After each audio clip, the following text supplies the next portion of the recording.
નથી, એટલે મને ડાયાબિટીસ કઈ રીતે થાય? ફરી એક ખોટી વાત. ડાયાબિટીસને થવા માટે ગળપણ સાથે કોઈ લેવા દેવા નથી. થયા પછી ગળપણ બંધ કરવું જરૂરી છે, પણ ડાયાબિટીસ થવાના મુખ્ય કારણો 4. જે રીતે કોઈ છોડને ઉગવા માટે ખોરાક, સૂર્યપ્રકાશ, ખાતર અને પાણી 4ની જરૂર પડે અને સાથે એનું બીજ હોવું જોઈએ.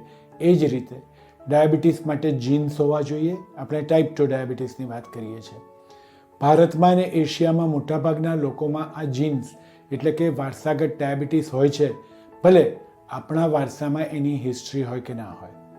અને આ પ્રકારના જીન્સ ધરાવતી વ્યક્તિઓમાં જ્યારે વધારે પડતો ખોરાક, વધારે પડતો કેલરીઝવાળો ખોરાક, વધારે પડતી સ્ટ્રેસ અને અપૂરતી કસરત આનો મિલાપ થાય ત્યારે ડાયાબિટીસ થાય છે.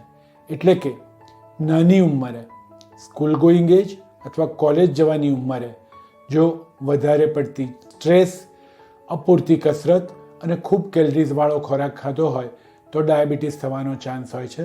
મતલબ કે તમે ગળપણ ના ખાતા હો, પણ ઘી, તેલ, માખણ, મલાઈ અથવા તો જંક ફૂડ વધારે લેતા હો અને કસરત ના કરતા હો તો તમને ડાયાબિટીસ થઈ શકે. મતલબ ગળપણ સાથે ડાયાબિટીસ થવા ના થવાને કોઈ લેવા દેવા નથી.